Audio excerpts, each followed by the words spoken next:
I was jamming to that music there to start off. Brad, what just happened? We got Oscar nominations. That's what just happened. Wow. And the first thing I got was a text from you that said, "I need to vent." Yeah, I need to talk through this. Holy Lord. What's up, guys? Welcome to the stream. I'm sorry. I'm not even saying hello to people. I'm just like, I did say when I shared the stream, I said it's going to be me and just staring blankly, like in disbelief. So let me go over. So we're going to be talking about the Oscar nominations today, obviously, as I'm sure everyone else on Twitter and in the entertainment world is doing right now. So we might have 3 people watching. So thank you guys for tuning in for that. And Let me share. Oscar movies are my bag. You know that. Yeah.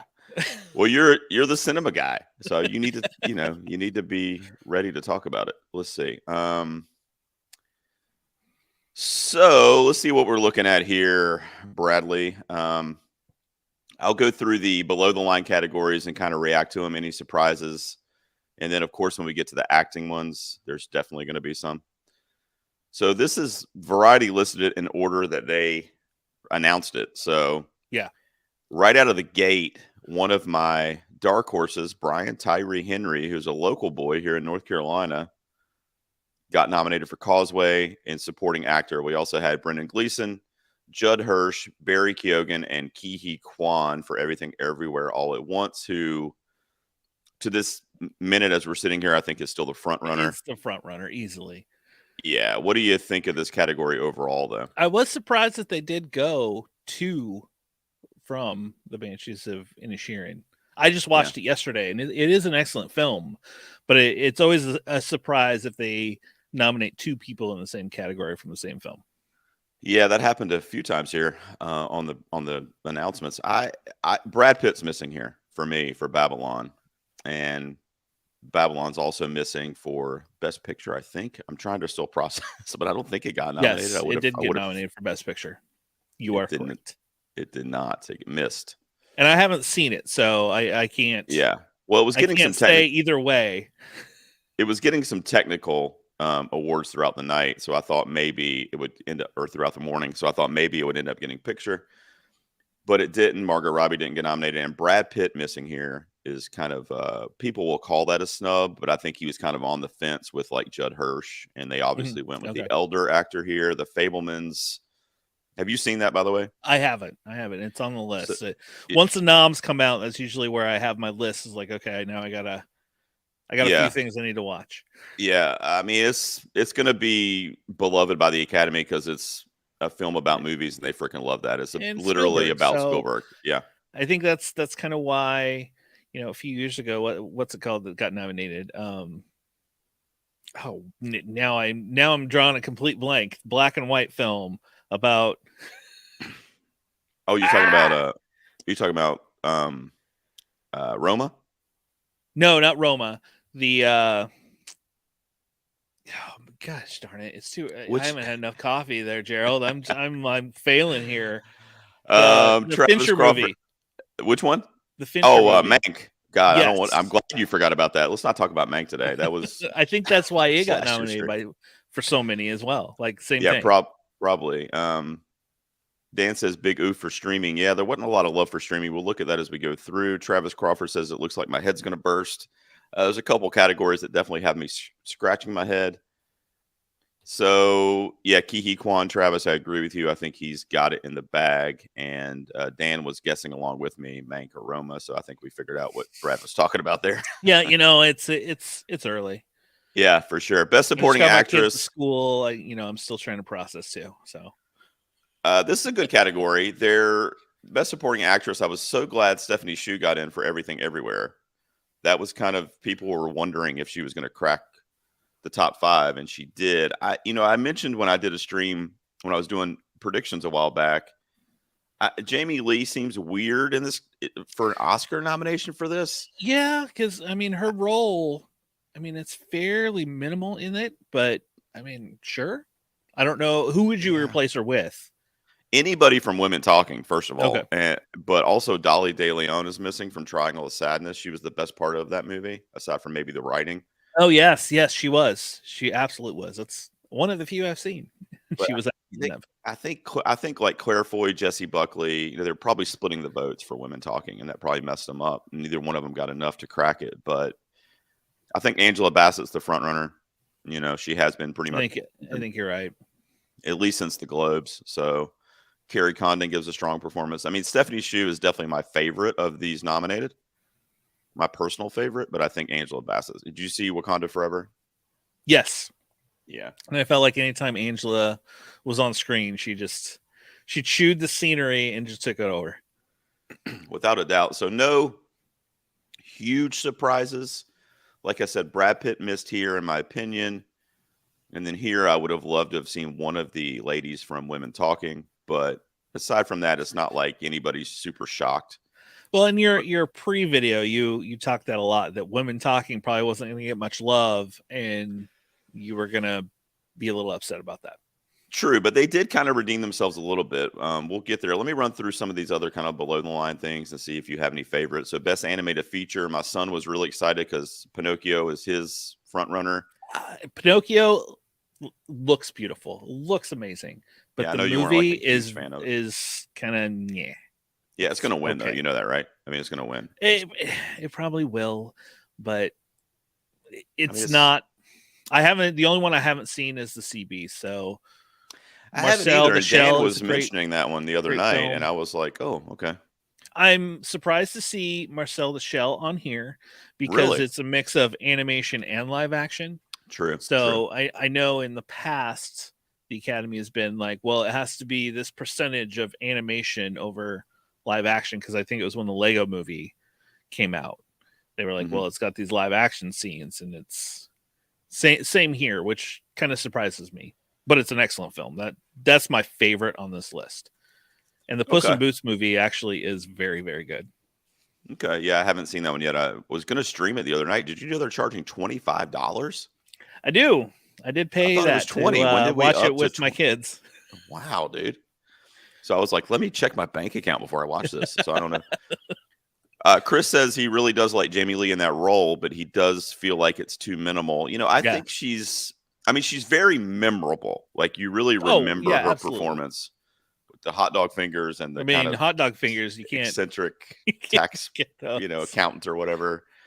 But I don't know. I mean, like, was it like, I guess it was, at least according to the Academy, but I was like, was it like Oscar worthy? Like, I feel like she's done other things in her career that could have gotten her nominated. And I think the Academy is kind of like kicking themselves that they didn't do it, 20 years ago. So now I feel here like they the are, like, Academy, let's go. sometimes lately they look at the Golden Globes and go, okay, who can we sneak in that they didn't have? Mm-hmm. Like there's a lot that it's very similar between the two, but there's always a couple here and there that they kind of change up. Kate joined us over on YouTube, and she says Michelle Yeoh will win the Oscar. I agree with you. She's my front runner too. Let's skip down there real quick because there is a shocker in Best Actress. Where the hell is it? Here we go. Best Lead Actress. So let me just read through them real quick. So Kate Blanchett for Tar, Ana de Armas for Blonde, I predicted. Andrea Riseborough for To Leslie, Hold That Thought. Michelle Williams for The Fabelmans, and Michelle Yeoh for Everything Everywhere All at Once. Andrea Riseborough for To Leslie. Brad, have you seen it? Have you heard of it? No and no. Like that one, when it popped up, I was like, I don't know this film. I'm gonna have to look it up. So this this performance by Andrea Riseborough is like a grassroots Twitter, social media uprising in the last like month. Everybody, there's like other actresses have been tweeting about Riseborough's performance in To Leslie and how, oh my God, this has got to get nominated this year. And then that just took off. I'm trying to remember the actresses that like mentioned her on Twitter. If anybody knows, drop it in the comments or Google it for me because I got too much shit going on here. But there were some really prominent past awards winners that were like, this is the best performance. Literally somebody tweeted it was the best acting performance they'd ever seen. And it's like a seasoned actress. I can't remember who said that. Okay. So what's really kind of jumps out to me there is the power of word of mouth on social media, because nobody in the award circuit, in the precursors, in the other voting bodies that we've seen up until the Academy has nominated her, has really even mentioned her Yeah, I as haven't part of the heard it conversation. talked about at all. That's why when it pops up, it's like, I don't know what this one is. Now, this Like is one it that surprised me. I had planned to watch anyway. It popped up, I think, on Amazon Prime. But now that she's nominated and it's getting all that kind of fanfare, Mhm. I mean, I have to see it. But I predicted Ana de Armas. I think she's really the best thing from that movie. Her performance of Marilyn Monroe. I think Michelle Yeoh and Kate Blanchett are no brainers. They're probably I've the heard top two. that's in Blonde that Ana de Armas is the only reason to Yeah, even like yeah, watch it. Other than that, yeah, I've heard yeah, it's not a good movie. yeah. It's the story and the character Hence why treatment everything of else her from the is. film was nominated for Razzies. Yeah, exactly. Yeah, everything but her got a Razzie nom.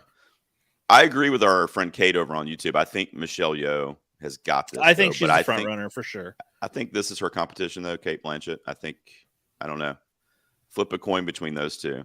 Michelle Well, Williams would getting you in. say Andrea Riseborough is the dark horse that could just sneak in for the surprise? I don't know. I got to see that perform. That would be a double-edged sword because let's say we watch it, okay, and we say, Mhm. "Oh my God, like that really is like I can't believe that performance," A- and she wins, right? So Yeah. a lot of time the Oscars will get flack for not giving the award based on the performance alone, right? Like, politics play into it, their resume plays into it, what the word people are saying on the street kind of plays into it, and all that stuff gets put into a bucket, and then they come up with their winner. If Andrea Riseborough were to somehow win this award, I can tell you right now that would solely be based on performance, I would think, because there's no fanfare really around that in terms of like the larger scale movie community. Mm. So that would be a weird kind of character, like a study of the Oscars if they do that. I don't think anybody can beat Michelle Yeoh unless it's Kate Blanchett. That's my personal opinion. But we'll I mean, see. Are you going to the watch? Are Academy's you going to watch shocked us Two before in Leslie? the past.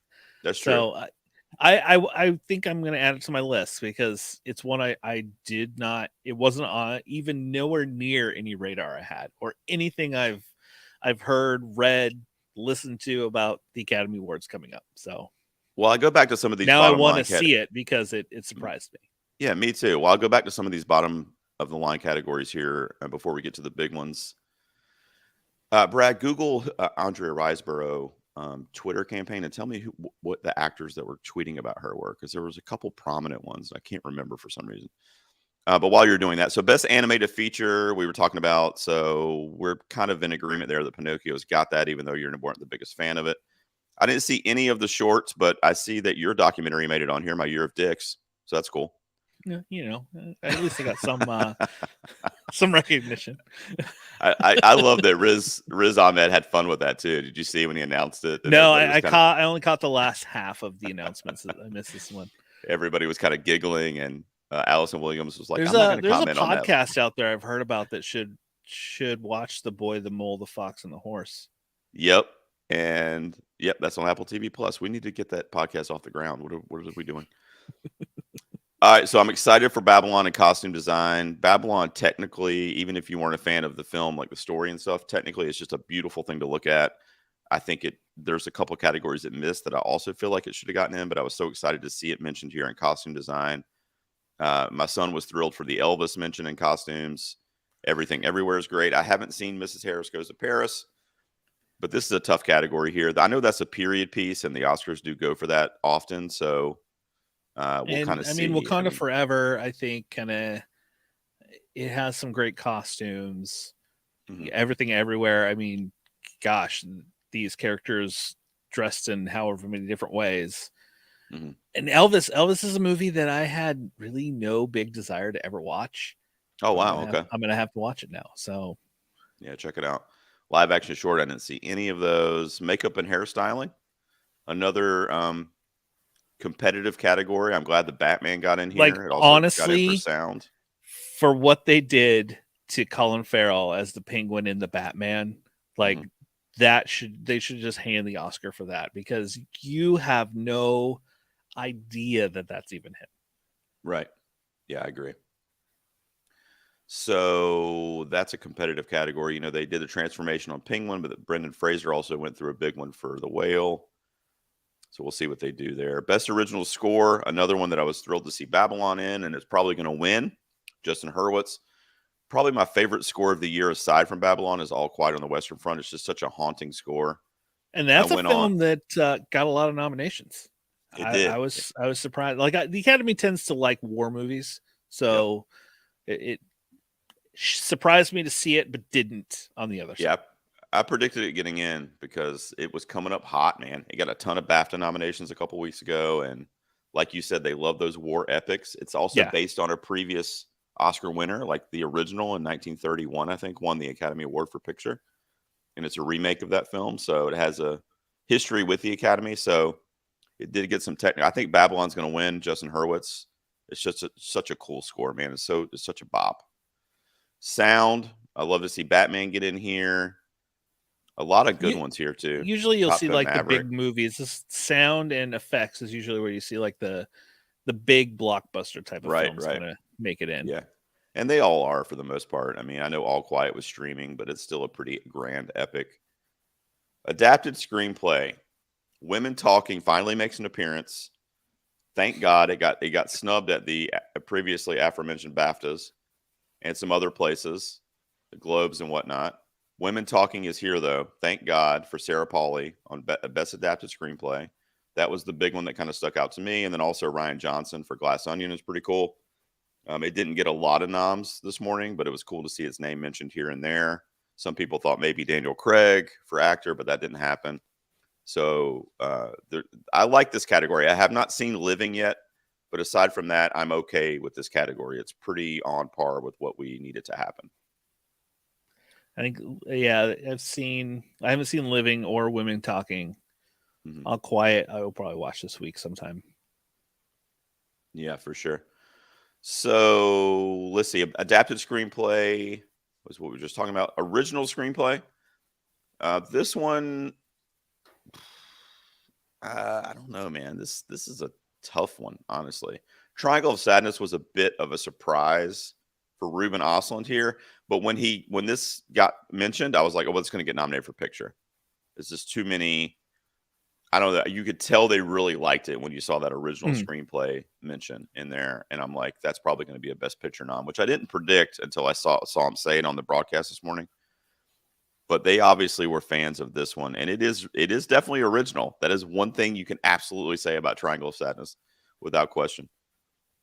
It is, and it is one of those. When I saw it, the first at least half an hour, you're like, okay, where is this going?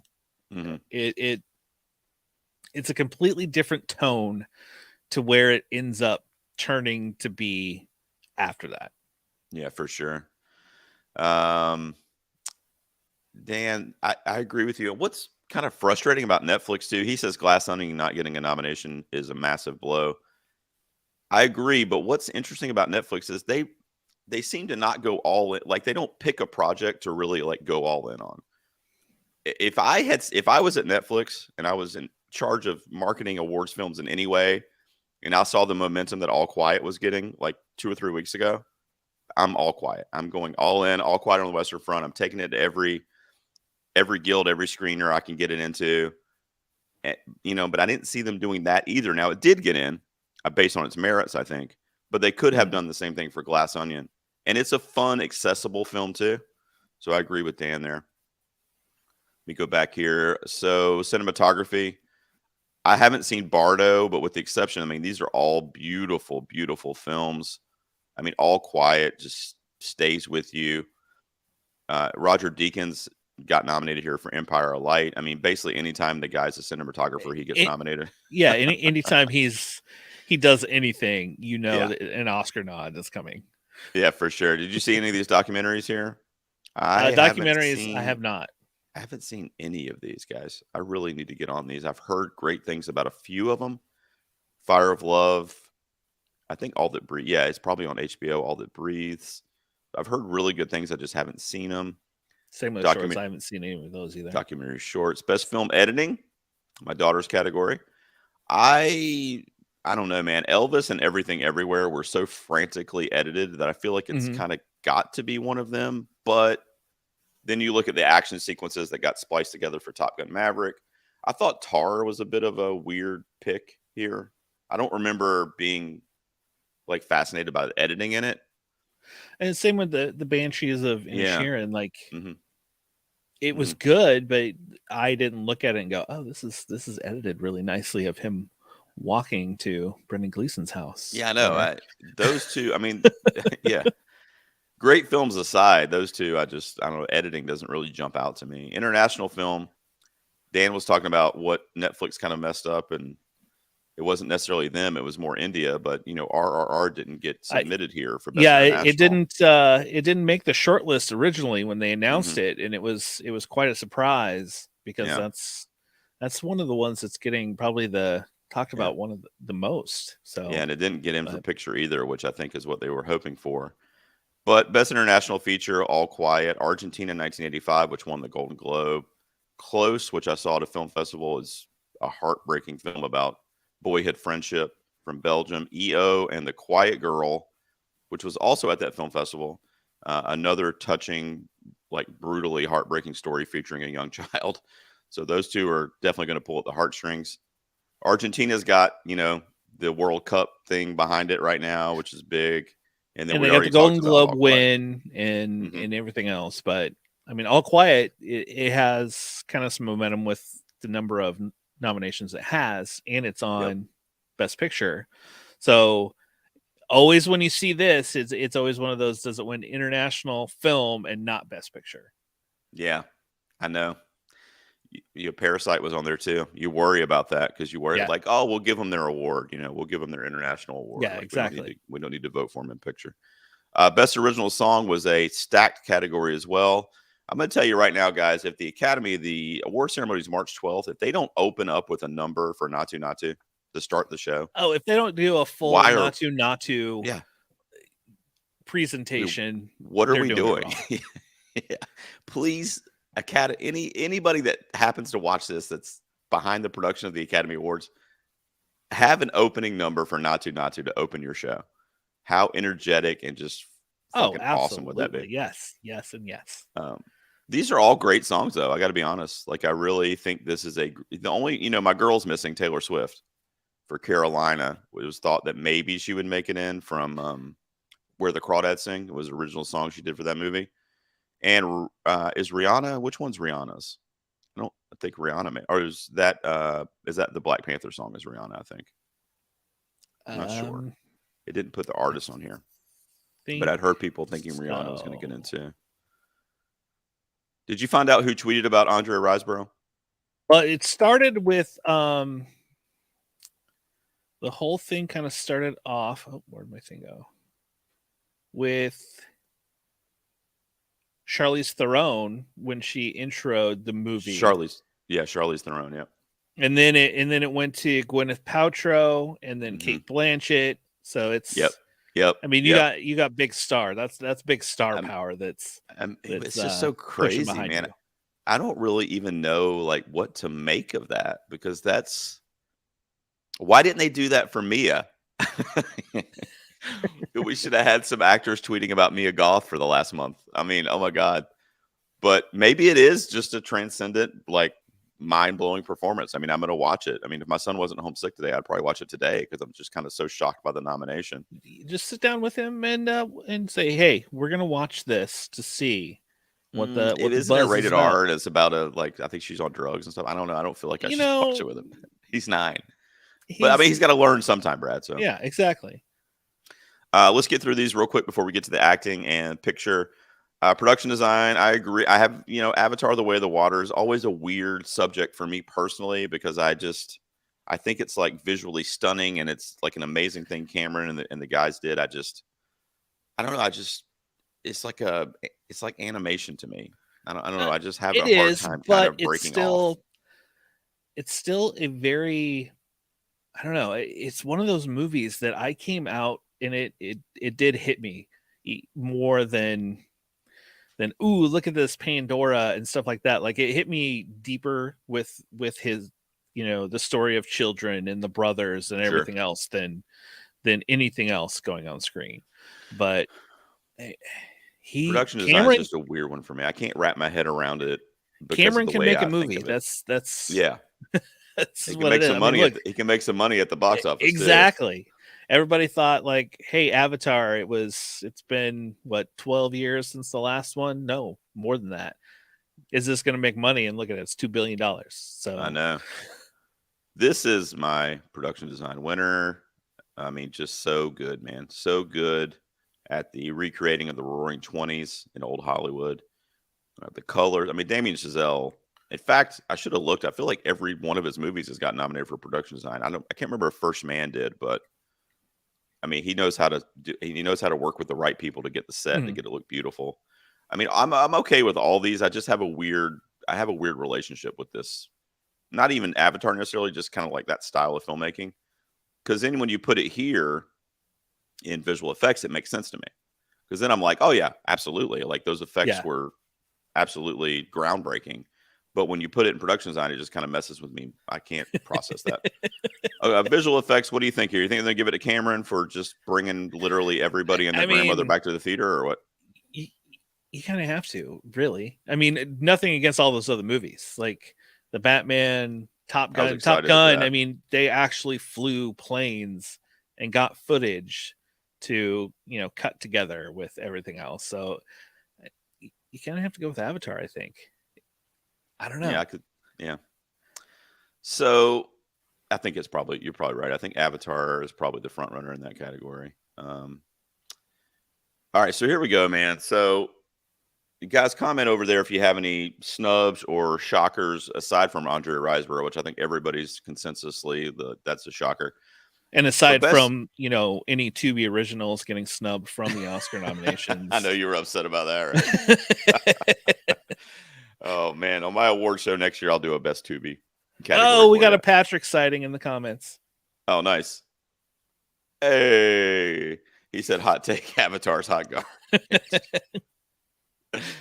Christiani, First Man was one of the best for sound. Yes, but I feel like it was in the best sound conference. That was like the first year that they split it off. Remember, it used to be sound editing and sound mixing. Yeah, and then they combined them. It still should be separate. It's two completely different things. Yeah, I agree.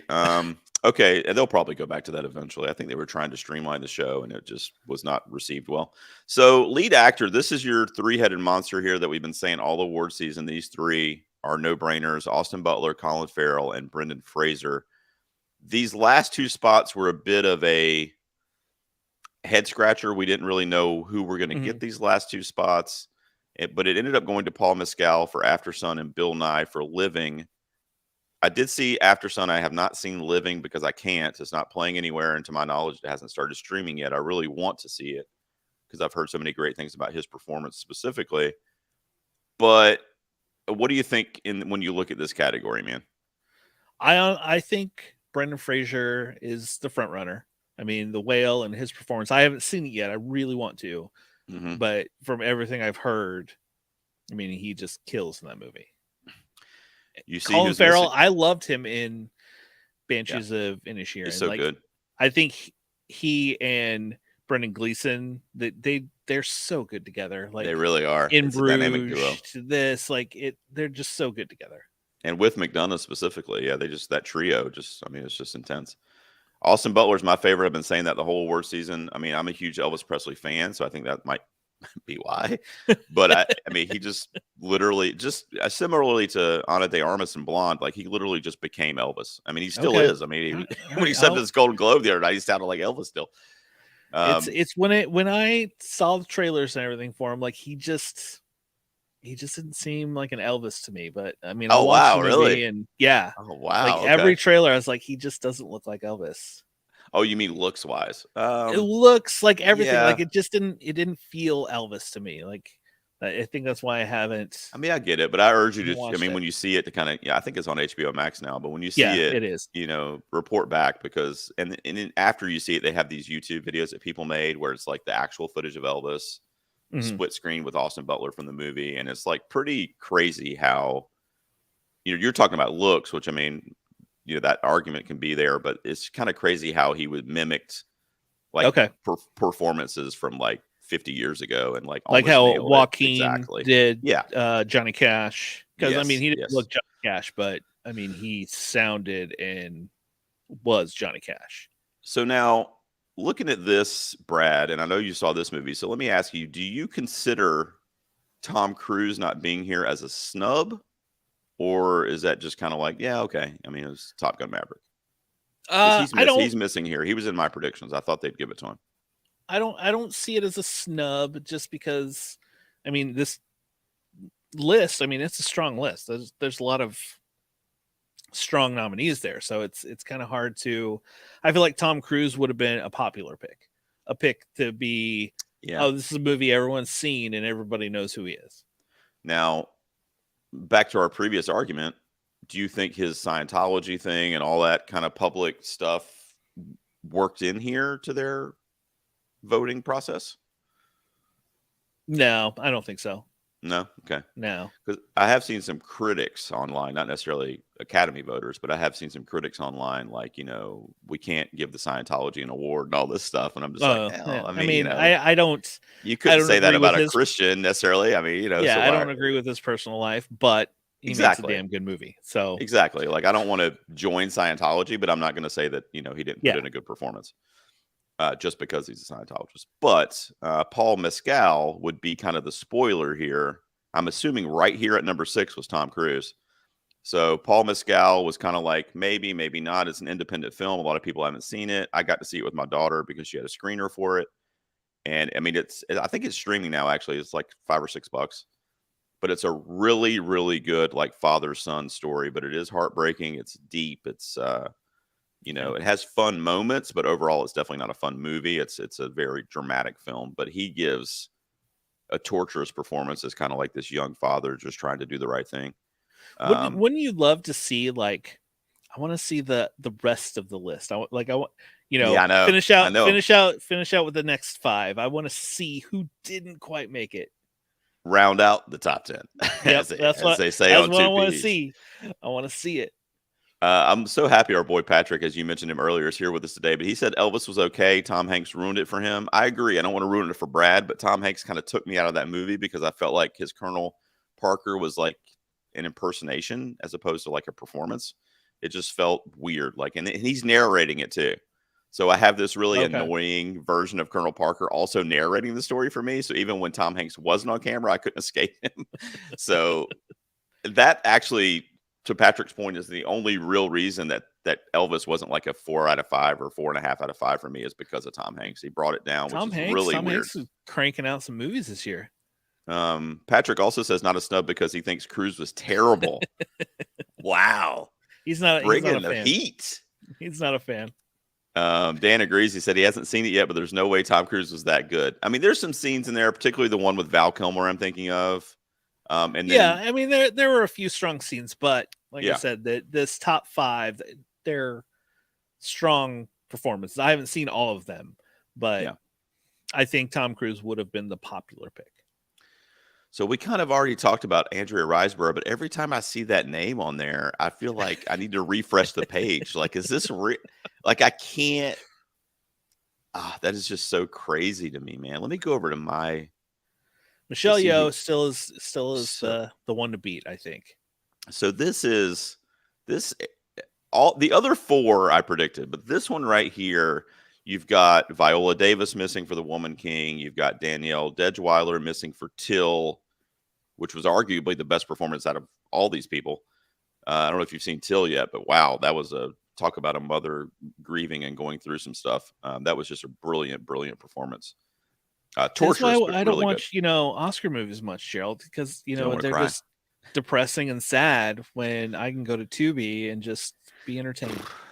Bro, I don't even know what to say. I still can't. I think get over Dan that. said it earlier that Nutcracker Massacre was the biggest snub of the day. I mean, that Nutcracker Massacre getting into Best Picture would almost be as much of a shocker as this one. Not quite. Could you imagine if something like that was nominated? Just the storm across social media. The Banshees of Inisherin. Tar. Nutcracker Massacre. Like, what? Oh Could god, you? that's Oh a good man, bit for like SNL. Film Twitter would just like Oh, Twitter was shut down. I mean, it'd erupt. be crazy. Best director. Let's see. The only real I surprise, do I agree guess. with Patrick. No Mia Goth. Yeah, let's go back to that. Do we have to? Thank you, Patrick, for reminding me of my heartbreak. No Mia Goth, Like no bueno. I don't think it was as big a shock as not nominating Hereditary, a few years Tony ago, Collette. Yeah, because that performance they. was Why do? amazing. And I know I'm more of an Oscar guy than you, but why does the Academy hate horror films? It drives me crazy. Like, look at There, categories like makeup and costume. It never makes makeup. I mean, it no, has, but rarely. and the thing is, why it has to be I can't even say elevated horror either, because you get a lot of those like Midsommar, Hereditary, stuff like that, and still you get nothing. There Like is they there's an they extreme just don't like genre bias. horror. But back in the day, like movies like Carrie, Sissy Spacek was nominated for Carrie, and Silence of the Lambs is kind of considered more or less horror anymore. And you get little ones like that, but something that is more mainstream. I think it needs to be a little mainstream. Like Pearl and X, I think was a little too off the cuff for the Academy. I mean, that's a fair argument, but a movie like Triangle of Sadness, I mean, that's crazier than any horror movie I saw this year. I'll just tell you, it is just a It's pretty crazy sight to behold, and they're giving it a lot of accolades. The Banshees of Inisherin. I mean, what happens in that movie? I did not expect that to happen in that film. So right. There's just a huge genre bias generally when it comes to horror and comedy, and often action too. I mean, I know we got some Top Gun Maverick noms, and Everything Everywhere could be argued to be an action movie, but I don't know. Patrick said it over in the chat, I believe. Real quick, our friend Jared Taylor's here. He said he's surprised Maverick didn't get best cinematography. I kind of am too, to be honest. Those sweeping shots with the planes and I when can they're see on the that for runway sure. and the landscapes, and Yeah. I mean, you look at these, and I don't know. I didn't see Bardo, and I think that's a surprise for a lot of people. So that might be the spoiler there, Jared, because that could have been something like Top Gun Maverick, or like I said earlier, Babylon was great cinematography as well. It did get visual effects, which I think makes that's definitely a no-brainer. But yeah, but so what they said over here in the chat is, let me find it right here. So our friend Travis said that horror is seen as low brow, and I think True. that is That's what I think it is. Yeah, I think there's this attitude, if it's listed or hits in the genre of horror, anybody, especially film Twitter critics, any film scholar, as they would call themselves, they would say, oh, that's below me, I'm not going to watch that, I'm not going to have anything to do with that. I agree. I think they look down at horror movies. I mean, no matter what. And I know I get on the Mia Goth train, but I mean, look at Pearl or even X, and I mean that was Mia Goth, the old lady. Those makeup right there, prosthetics, it could have been nominated for.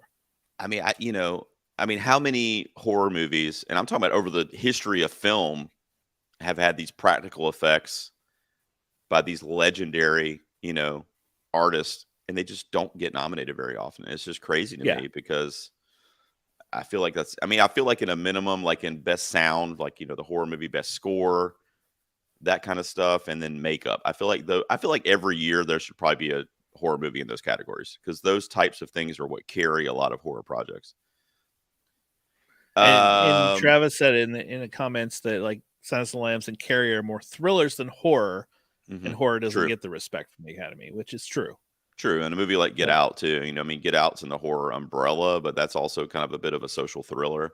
Are you surprised not to see, say, Nope anywhere in here? I mean, kind of. Well, I'm not surprised not to see it, but I feel like that's another one that could have easily been nominated for those things I mentioned. I mean, visual effects were great in that movie.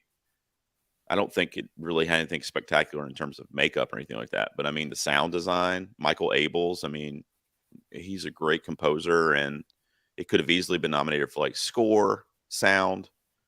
I mean, cinematography was great in that movie. Like you could look at that film, and whether you're a fan of it or not, you just put it on mute and look at it. I mean, it's a beautiful film, and a lot of the technical stuff there. I mean, even for director for Jordan Peele, I feel like is worthy. But I mean, we knew it wasn't going to happen. But Yeah, speaking of nope, Patrick wants to know if you just said elevated horror. I think you I did, did right? say elevated horror. Yeah, that's your favorite kind of horror, you told me. All right, so last couple we got to look at here. Best director. This is the surprise for me, Ruben Östlund for Triangle of Sadness. I mean, I it was a think well-crafted film, and for so sure. nothing against him for what he made. No, Like, for sure. I think that these last 2-3 quarters of the movie were far better than the first quarter of the movie. So, as you always say, you like to get movies a little shorter, and that is one that I feel like needed to get edited down a little bit. Well, what I'm going to tell you, and I'm going to kind of go on a soapbox here, but what I'm going to tell you is what this says to me. It's unfortunate, but it says to me that the Academy kind of went out of their way to not nominate a woman in this category, because these four, and that's the Academy all the time. That is. Shouldn't be. It really is. But Sarah Polley should be here for Women Talking. Charlotte Wells for After Sun. I mean, it sucks. The Academy. King. Every time you think the Academy is making a turn, and you see like great nominations by, women in directing or anything else, but then the next year it's a big step back. I mean, it's insane, dude. I don't know. And Steven Spielberg, he could just make 2 hours of a black screen and he'd probably get nominated. Exactly. Yeah, exactly. So Ruben Östlund, I mean, this is not really a quote unquote accessible film. I mean, wouldn't you say? I mean, this is like a film that I didn't even think the Academy would take to, honestly, aside from maybe a few technical things. And Dolly De Leon, who also missed, was a great performance. But I don't know. Ruben Östlund is a very innovative and unique filmmaker, but I just feel like this spot, nobody would have been shocked if he missed and a woman had gotten in. The Woman King, After Sun, Women Talking. I mean, all women directors, all top tier films. It's just, I don't know. It's just unfortunate. And I'm not trying to take anything away from him. It's just, I don't know why they continue to miss those kind of layups, right? Because this would have been a layup. If this had been a woman right here, literally nobody would have critiqued that fifth choice. Like, nobody would have been like, why did you nominate Sarah Polley instead of Ruben Östlund? Like, nobody would have said that, except maybe Ruben Östlund. So and Dan make a couple good points. Like, All's Quiet didn't get a director nod. Like, I know, I predicted that too. And it's like, you expand it, like you said, expand it. You get 10 best pictures. Why can't we get more directors too? Yeah, and to Dan's point, he's absolutely right. I didn't have Martin McDonagh in there either. So I had, in my predictions, I had replaced Martin McDonagh with Edward Berger, and I had Sarah Polley for Ruben Östlund. That is my 5 directors, and also the 5 that I thought I was crossing my fingers that they would do. But he's right, man. Edward Berger just directed his ass off for All Quiet. I mean, that was just such a intricate piece of directing, I felt like, for All Quiet on the Western Front. He also says, ain't no way you get 8 nominations and you're not up for Best Director. He has a point. The different branches vote for the different things until we get to the picture, and they all vote. But as a directing branch, I mean, you see what everybody else sees. You know what I mean? You see the editing, you see the cinematography, you hear the score. So, all that stuff makes up the picture, or makes up the direction of the picture. So I agree with him. Those are always the top 2 categories, that they always tout, the biggest categories, director, picture. Why can't we make them both a expanded more than 5? I mean, they did it with Best Picture. It used to only be 5, but then they were like, you know what? There's so many movies now. Let's expand it out. Well, let's wrap up with the 10 for Best Picture, the nominees. I got 8 out of these in my prediction. I did not predict Avatar, and I did not predict Triangle of Sadness. So what missed here? I'm surprised you didn't predict Avatar, because a lot of people, I mean, that was one that was. It was close. It was like my 11, but I wanted to have a prayer circle for Babylon to get in. So I had Babylon sneaking in at the last spot, and I didn't take Avatar. Patrick really dislikes Top Gun. Does he? Oh, let's see. Okay. Yeah, he's not a fan of Top Gun Maverick. it got in here for picture. This is a somewhat interesting list too, because kind of to Dan's point as well, a lot of those movies either, like All Quiet, for example, got a ton leading up to it. But some of these were kind of there and here and there, like not a ton of mentions, like Triangle of Sadness had the direction nom. Mhm. But then you have a movie like Women Talking, who didn't get anything but adapted screenplay, if I'm remembering correctly. So I don't know. It's like you can't really tell what the formula was here. But overall, what do you think of the 10 nominees? I mean, overall, I think they have a solid list. Like you said, a Woman Talking, that it did get in. I was surprised to see Triangle of Sadness in this list. Like, it it didn't seem like that type of movie to me. But I know it's surprising. like the others, like All Quiet, the way it was getting nominated down the board, not a surprise. I figured Avatar would get in just because it's the big thing right now. And I mean, James Cameron does craft a great movie. Mm-hmm. Banshees, same thing. It's been talked about, and it is an excellent film. Same with Elvis. I figured it would get in. Everything Everywhere, great movie. Fablemans I haven't seen, but like you said, it's a Hollywood's type of movie. Yeah. The only real surprise for me here is also Triangle of Sadness. I'm okay with the other 9. I mean, I'm not a huge Avatar guy, but I think that's pretty obvious that could have easily gotten in here, and it did. So, especially given all the precursors with the visual effects. And, Cameron didn't get nominated for director, though, which some people will see as a snub. But you got Triangle of Sadness there. So, again, where's RRR? Where's My Love, Babylon? Where are some of these other films that I feel like at a minimum you could say were a lot more Oscar-y and a lot more appealing to the people that are choosing these nominees? The Whale, some people thought would get nominated, which has a lot of fanfare around Fraser's performance. So I don't know. This look, I like Triangle of Sadness. I just want everybody to know, like, I enjoyed that movie. It's a mind fuck. It's crazy. No, it's not a terrible movie at all. It's a good movie. It's well made. I'm not saying it's undeserving. It's just surprising what the Academy has kind of hitched their cart to.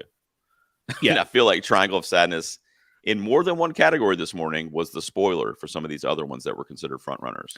And, so it's going to be interesting. And then it didn't get in for a category like supporting actress. Right.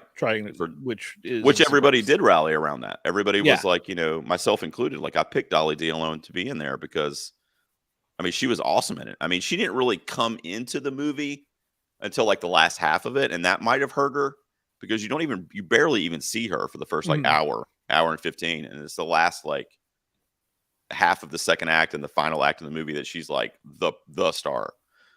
So that may have hurt her because she wasn't kind of prominent throughout the film, but I mean, when she does come into the picture, she's unforgettable.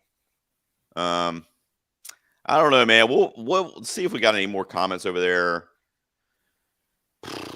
Yeah. So Yanni you're was right. It was RRR was on the list for Best Picture, though. It just couldn't be considered for international. I think blows me away that they didn't even submit it because this was RRR was so talked about. So like, this is the film you have to see. This is the experience. And it is a motion picture experience. I mean, it's long, but I mean, it's an experience to watch RRR. Yeah, without a doubt. And Yanni's right. 11 for Everything Everywhere, 9 for All's Quiet and Banshees. Okay. So All Quiet still getting a ton of nominations, but yeah, Everything Everywhere. I just hope it's not that thing where it gets nominated for everything and wins nothing, because that happens a lot where like a movie just gets a flood of nominations and then voters think, oh, well, everybody else is going to vote for this, so I'm going to vote for this. Yeah. And then you have so many people doing that it ends up placing as a runner-up or even worse. Now, Best Picture, who's your dark horse to win this year? Because last year, like, I was shocked that Coda won it. It was my outsider that I didn't think was going to win. Look, I think Everything Everywhere is going to win, and that would also be my votes. But I think that the shocker that could beat it would be like All Quiet. it scares me that Edward Berger didn't get director nom. But there's so much fanfare around that movie lately, and people are coming to it at the right time that as the Academy is voting on these, it's going to be top of mind. They can watch it at home, which would probably help for some people. So this is just a visually striking film. And if they have any sensibilities toward like war movies, I feel like there's a shot at least that this could get a vote. So something like this could be a shocker for one of the front runners, which would really be Everything Everywhere or The Fabelmans. Those are probably the top two. And both of them got in a director as well. So I think the directing award will be pretty telling to what might win picture. They might go hand in hand here. But in recent years, I think it's been pretty split, hasn't it? From what I remember. It doesn't always happen for sure. Yeah. Mm-hmm. All right. Well, the biggest shocker, obviously, would be like, given its Triangle Sadness, if it won it, it would be a surprise. Oh, you said biggest shocker, and I just highlighted Andrea Riseborough. Sorry. I mean, that was a surprise. I said, didn't even know about the movie and wasn't even on any radar of mine at all. I mean, it's crazy. And it's not just because it's not on Tubi. It's just because. All right. Well, we'll end with this real quick just to let everybody know that might come to this later or is watching it right now. I put on my own movie awards.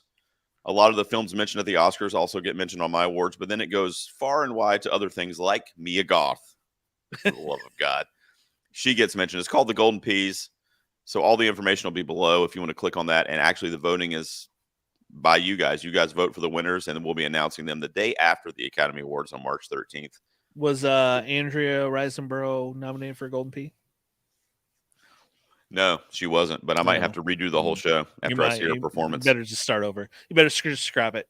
I'll just make her the 5 nominees for Best Female Performance. There's no other option. What about RRR? Did it get in?